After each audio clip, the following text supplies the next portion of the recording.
दोस्तों नमस्कार, मेरा नाम है संजय वैष्णव। आप देख रहे हैं एनवीटीवी। इस वक्त मैं हूं नगर परिषद बनखेड़ी के वार्ड नंबर 1 में और मेरे साथ हैं कांग्रेस पार्टी से नगर परिषद बनखेड़ी के वार्ड नंबर 1 में पार्षद का चुनाव लड़ने जा रहे खेल किशोर चौधरी जी के साथ हम उनसे बात करेंगे और जानेंगे कि आखिर वो इस चुनाव में क्यों पार्षद के लिए दावेदारी पेश कर रहे हैं और क्षेत्र की क्या समस्याएं हैं और क्यों लोगों को उनको वोट देना चाहिए। चौधरी जी, सबसे पहले आपका स्वागत है एनवीटीवी में। धन्यवाद वैष्णव जी। मैं सबसे पहले आपसे जानना चाहूँगा, चूंकि नगर से आपका जुड़ाव काफ़ी पहले से है, कितना राजनीतिक आपका अनुभव है और क्या कुछ आपकी योजनाएं हैं, इन पर हम आगे बात करेंगे। लेकिन सबसे पहले मैं आपसे जानना चाहूँगा, जहाँ से आप चुनाव लड़ने जा रहे हैं वार्ड नंबर 1 नया खेड़ा से, चिल्लौद वो उसी के एरिया में आता है, ठेनी का थोड़ा सा एरिया भी उसी में आता है जहाँ तक मुझे जानकारी है। यहाँ की क्या समस्याएं हैं? यहाँ की पहले तो मैं ये बता दूं कि 1 नंबर वार्ड मैंने क्यों चुना। उसके पीछे मेरा मकसद ये था कि 1 नंबर वार्ड में विकास की बहुत ज़्यादा उम्मीद है और वो विकास की उम्मीद की बात भी आपको करूं कि बहुत पहले से 1 नंबर वार्ड में कोई ऐसा विकास नहीं हुआ जिसको हम लोग गिना सकें। तो एक तो मन में ललक ये रही कि इस वार्ड में विकास की उम्मीद बहुत है, जैसे कि उमरदा रोड की दोनों तरफ के जितनी भी दुकान मकान है, ये रोड ऊंचा होने से बारिश का पानी हर व्यक्ति के मकान में जाता ही है, तो नाली दोनों तरफ। दूसरी बात, यदि ईश्वर ने कहीं मुझे और कांग्रेस पार्टी ने ये मौका दिया कि पार्षद बन के, कहीं पार्टी ने और परमात्मा ने मौका दिया अध्यक्ष का, तो मेरे मन में एक इच्छा है कि एक बार उस नए खेड़े को मैं ऐसा बना दूंगा कि बनखेड़ी के व्यक्ति की इच्छा हो, बाजार के व्यक्ति की, कि हम एक बार नए खेड़े घूमने जाएं। और माने सुंदरता के लिए भी नए खेड़े को मिसाल कायम करने के उद्देश्य से मैं चुनाव लड़ रहा हूं।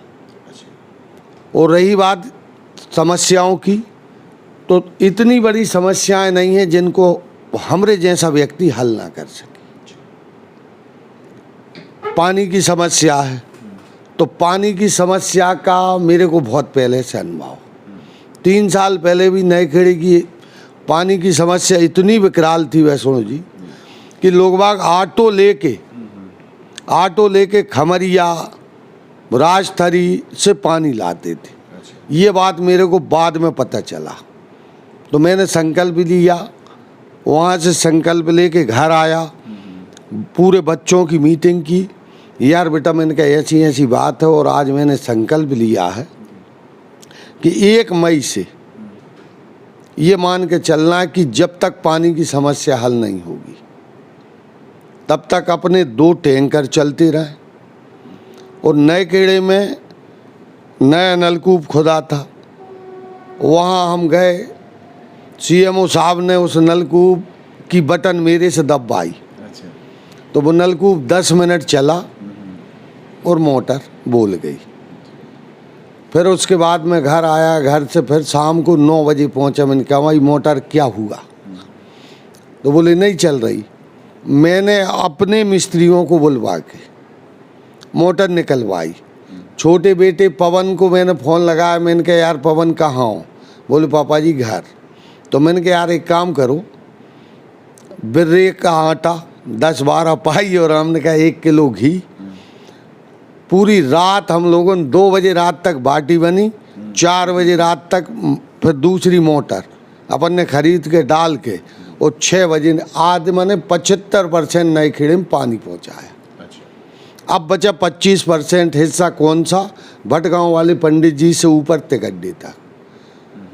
तो नगर परिषद ने एक ट्यूबवेल खुदवाया था विद्युत मंडल के यहाँ, दुर्गा जी की मड़िया के यहाँ, लेकिन उसमें मोटर नहीं डली थी, और वहाँ 200 फुट 4 इंची पाइप डलना थी। तो वो हमने खुदाई करवाई, 4 इंची पाइप डलवाया, फिर नगर परिषद ने उसमें मोटर डलवाई और हमने दूसरे दिन को 9-10 बजे रात को पूरे नए खेड़े में पानी पहुंचा दिया।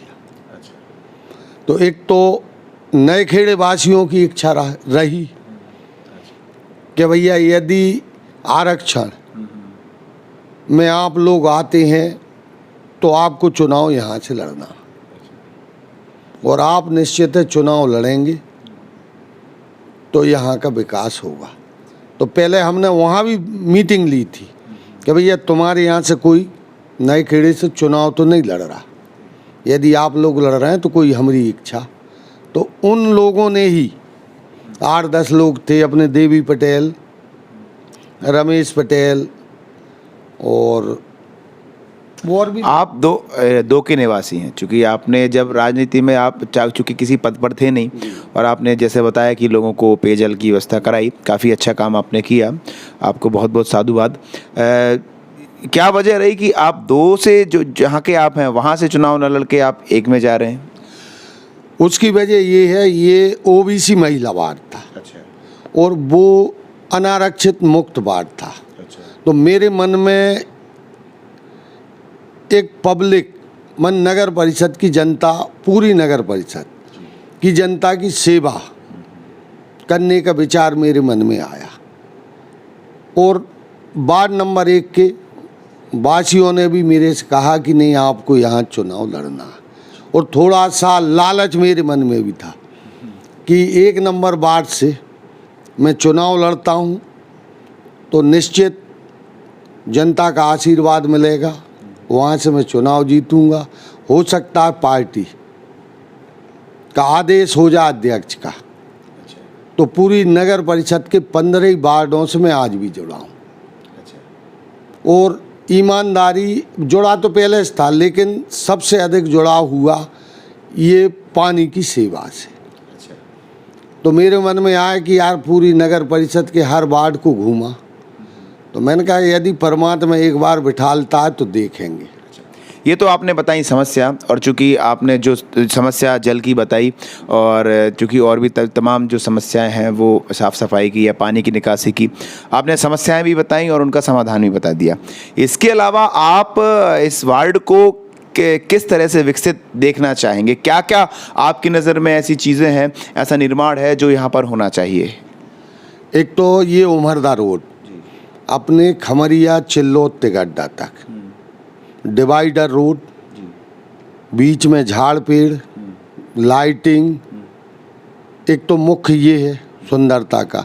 अच्छा, दूसरा जो नाली और पानी निकासी की जो सबसे बड़ी समस्या है वो ये अपने माने स्टेट हाईवे पर पुलिया थी। अच्छा।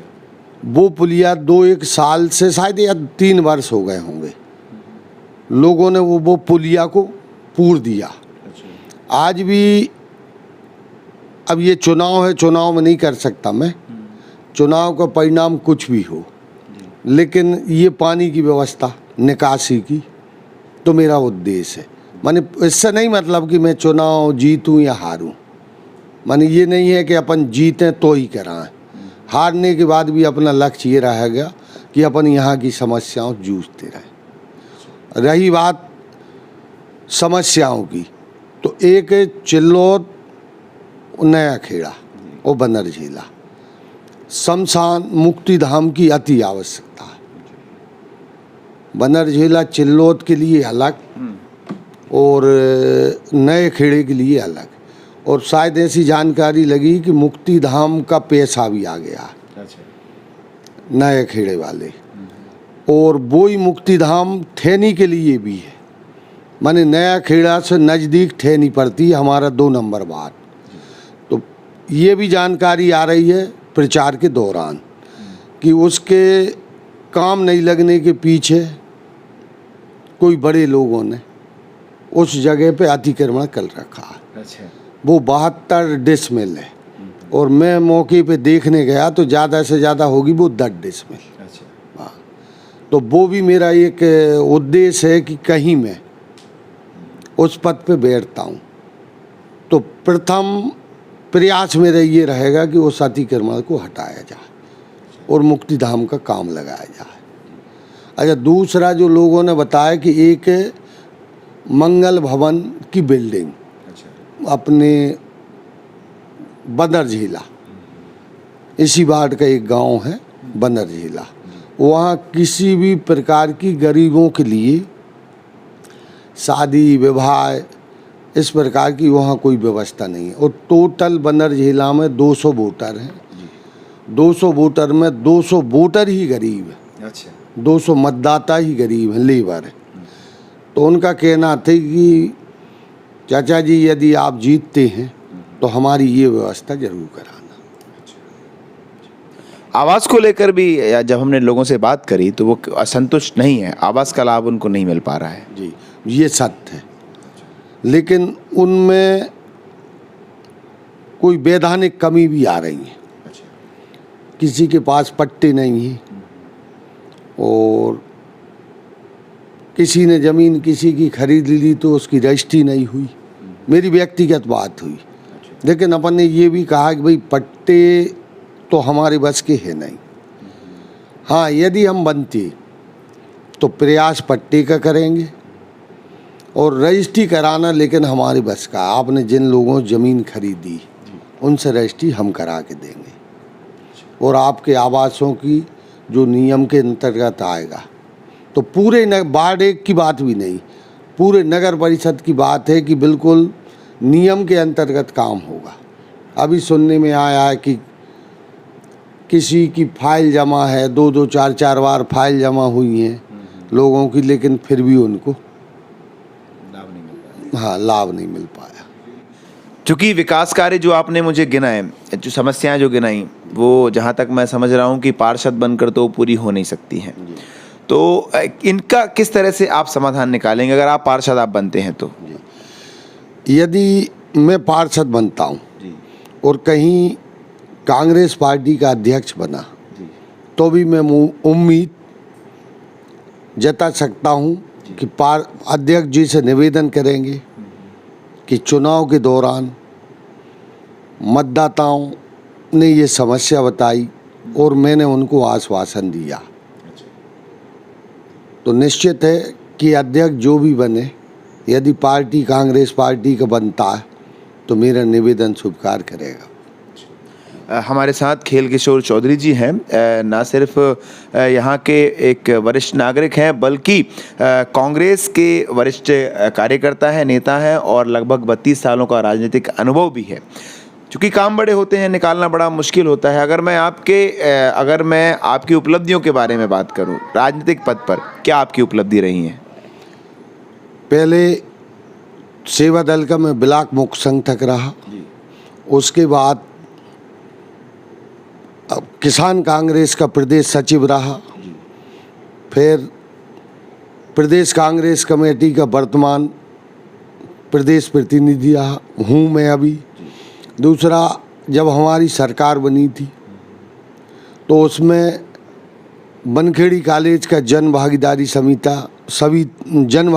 समिति का अध्यक्ष भी पार्टी ने मुझे मनोनीत किया था।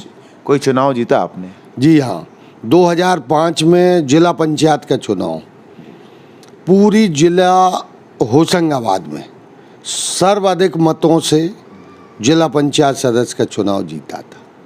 जी, क्या कुछ काम आपने निकाला? यहाँ मैं 84 लाख के काम लेके आया था जो 14 नंबर वार्ड में मैंने कराए थे। जी, एक बड़ी बात चलती है कि पार्षद अगर वज़नदार रहता है, पार्षद ऐसा नहीं कि एक अच्छा कौशल है, योग्य है, वो तक का सीमित नहीं है आज के दौर में। चूँकि नगर नैखेड़ा में आपने बताया कि वज़नदारों की बड़ी वज़नदारी चलती है, तो ऐसे वज़नदारों से आप किस तरह से निपटेंगे? अब देखिए कि मेरे को ये अनुभव कि किससे कैसे निपटना। भाई, वजनदार लोगों के साथ मेरे को किस ढंग से पेश आना है, और ये अपने आप में मुझे विश्वास है कि मैं हर व्यक्ति से निपट सकता हूँ, चाहे वो समझौता के तहत मैंने किन्हीं भी कारणों से। और सबसे प्रिय मेरी पुस्तक जो आज भी है वो है चाणक्य नीति। अच्छा। उसी को पढ़ता हूँ मैं, इसके अलावा मेरा अध्ययन कुछ नहीं। और रही बात शिक्षा की, तो राजनीति से मैंने एमए किया। क्या बात है जी। हमारे साथ बनखेड़ी के वार्ड नंबर 1 से अपनी दावेदारी पेश कर रहे कांग्रेस पार्टी के वरिष्ठ नेता, कांग्रेस पार्टी से पार्षद का चुनाव लड़ने जा रहे खेल किशोर चौधरी जी हैं, जिन्होंने हमें बखूबी बताया कि किस तरह से उनके वार्ड में, वार्ड नंबर 1 में वर्तमान समय की क्या समस्याएं हैं, किस तरह से उनका समाधान हो सकता है, वो उन्होंने हमें बताया। और किस तरह का विकास का सपना वो नया खेड़ा के लिए, वार्ड नंबर 1 के लिए देख रहे हैं, वो हमें यहाँ पर बताया। साथ ही उन्होंने बताया कि क्या उनकी योग्यता है, क्या उनकी उपलब्धि है। आपको हमारी तरफ से बहुत बहुत शुभकामनाएं, आप चुनाव जीतें। और तमाम जो हमारे दर्शक इस वीडियो को देख रहे हैं, हम आपसे गुजारिश करना चाहेंगे कि पार्टी को ना देखें, आप कैंडिडेट को देखिए, कैंडिडेट की योग्यता को देखिए कि वाकई में वो आपके लिए समर्पित है या नहीं, वाकई में वो चुनाव जीतने के बाद आपके पास आता है या नहीं, जिस पद के लिए आप उनको वोट दे रहे हैं वो उस लायक हैं या नहीं। 5 साल का ये चुनाव है, 5 साल आपकी सेवा में वो कैंडिडेट, वो आदमी रहता है या नहीं, आपकी बात ऊपर तक पहुंचाता है या नहीं। अच्छी तरह से देखिए, जांचिए, परखिए, उसके बाद अपना वोट दीजिए। आप देख रहे हैं एनवीटीवी, संजय वैष्णव की ये खास पेशकश। अपनी प्रतिक्रियाएं कमेंट बॉक्स में आप कमेंट करिए, हमें बताइए। अच्छी लगी है तो लाइक करिए, नहीं लगी है तो डिसलाइक कर दीजिए। साथ ही देखते रहिए एनवीटीवी, चैनल को सब्सक्राइब करिए ताकि तमाम जो आगामी चुनाव को लेकर अपडेट्स हैं, जो खबरें हैं, वो आपके मोबाइल में ऑटोमेटिक पहुँच सके। आप देख रहे हैं एनवीटीवी, संजय वैष्णव की ये खास पेशकश। नमस्कार।